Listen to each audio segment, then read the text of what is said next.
donc bii mooy sunu 9e édition AJDN association la boo xamante ne mu ngi fi depuis 13 ans donc muy œuvrer ci journée yu mel nii éducation dafa bokk ci AJDN parce que éducation moom mooy développement sans éducation développement mënul am donc raison pour laquelle AJDN jël éducation teg ko ci kaw journée bi dañ koy organiser année bi particularité bi mooy que ni 200 élèves la ñu jox ay fournitures année yi ci ginnaaw dañu doon jox ay 100 ay 50 mais année bi 200 la parce que gis nañu ni xale yi bëgg nañ ko parce que xale yi yaakaar nañ ci association bi pour mën a dem jàngi raison pour laquelle ñun ñu augmenter loolu mooy particularité mais aussi du ñu jox rek 200 élèves yu vulnérables mais aussi les 15 meilleurs élèves chaque année dañ leen di choisir pour mën a leen booster pour mën a leen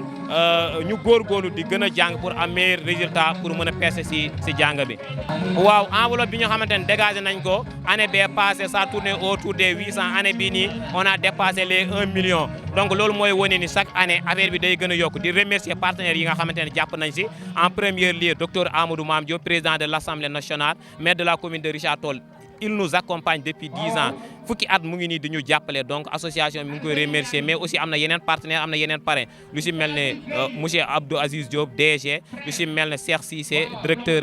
DG ETM donc homme d'affaires di si mel ne Ousmane Lom mooy responsable politique APR bi fi nekk li si mel ni Idi Arabel Ngaye mi nga xamante ne moom tamit si association bi la bokk donc ñoo ñëpp ak dolli ma partenaire la aussi ñoo ñëpp moom moo tax peut-être ñun ñu mën a am fitu def yii nii. année bi association bi dafa jël thème bi ñuy wax éducation éclairons l'avenir éducation njàng donc ñun ñu leeral yoon bi pour ba élèves yi nga xamante ne ñoom ñooy jàng ñu mën a percer donc ren thème boobu la ñu jël parce que gis nañu école sénégalaise comme ni nga ko waxee am na feebar am na jàngat bi am na jàngoro bi nga xamante ne nekk na si mais jàngoro boobu noonu du état bi kese moo ko mën a faj ñun am nañ si suñu part de responsabilité raison pour laquelle ñuy organiser journée yu mel ni mais aussi commission pédagogique yi dafa juger nécessaire organiser ay cours de renforcement année bii nii pour permettre xale yi ñoom ñu mën a percer si jàng bi parce que jàng su amul rek développement mënul am donc si jàng la ñu commencé pour développement mën a am gis nañu école bi feebar ma raison pour laquelle année bi ñu jënd ay boîte craie ay rame de papier pour jox ko école yi nga xamante ne ñoom ñoo nekk si gox gi muy école Ndiaw bàyyi wuñu ko muy école Ndiange bàyyi wuñu ko mais sem Jean-Claude Mimara mooy sem Ndiange Ndiaw bi tamit bàyyi wuñu ko c'est pour le moment foofu la ñu mais ñu ngi woo bonne volonté ñu ñëw jàppale ñu pour ñu mën a couvrir Richard Toll yëpp pourquoi pas département de Dagana.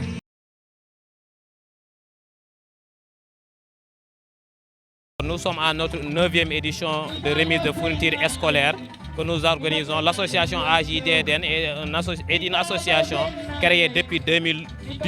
2010. Donc nous organisons chaque année une journée de remise de fournitures dédiée aux enfants les plus vulnérables, mais aussi aux 15 meilleurs élèves chaque année. Donc la particularité de cette année est que nous avons aujourd'hui nous allons donner 200 kits scolaires. Chaque année, les années passées, durant ces années-là, les 3 ans passés, nous donnions 150 ou bien 100 kits scolaires. Cette année, nous avons augmenté le nombre qui est au nombre de 200 kits scolaires que nous allons distribuer aux enfants vulnérables, mais aussi aux enfants les plus méritants. Donc l'enveloppe que nous avons dégagée, ça tourne autour de 1 million de francs CFA. Ça c'est dit à nos partenaires. Donc en premier lieu, le président de l'Assemblée nationale, Dr Amadou Mame Diop, maire de Richard Toll, donc qui nous accompagne depuis ces 10 ans. Donc nous le remercions, mais aussi nos autres partenaires comme monsieur Abdou Aziz Diop, DG de Miserfo, mais aussi Cheikh Tidiane Cissé, homme d'affaires, DG ETM. Donc Idi Arabel Ngaye qui est un membre de l'association, mais aussi un parrain. Mais aussi Ousmane Lom, un responsable politique qui est au niveau de Richard Toll. C'est tous ces gens-là, ainsi que des entreprises comme Dolima, EDN, donc, qui nous accompagnent pour la réussite de l'activité. Donc le thème de cette année, éducation, éclairons l'avenir. L'AJDN a jugé nécessaire que ces enfants-là doivent être dans de très bonnes conditions. Raison pour laquelle nous accompagnons ces enfants. Ce n'est pas seulement de donner des fournitures scolaires, mais aussi de les accompagner, leur éclairer le chemin pour qu'ils puissent voir. Raison pour laquelle nous allons organiser quand même des journées de sensibilisation, mais aussi organiser des cours de renforcement. Cette année, la commission pédagogie a jugé nécessaire que pour la première fois, on va organiser des journées de sensibilisation. En ce qui concerne l'école sénégalaise, elle est un peu malade, mais quand même l'État est en train de faire de son mieux. Nous aussi, nous devons faire de notre mieux parce que la responsabilité, elle est partagée. L'AJDDN va apporter sa pierre à l'édifice, raison pour laquelle cette année, nous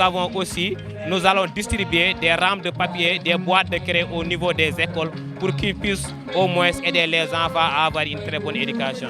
Les écoles de Ndiaou ainsi que Ndiangué ainsi que le SEM numéro 3. Donc, pour le moment, nous nous limitons à ces écoles-là parce que les moyens sont un peu limités, mais aussi nous appelons les bénévoles, nous appelons les partenaires, les bénévoles, les bailleurs pour qu'ils puissent aider l'association à aider en retour la population.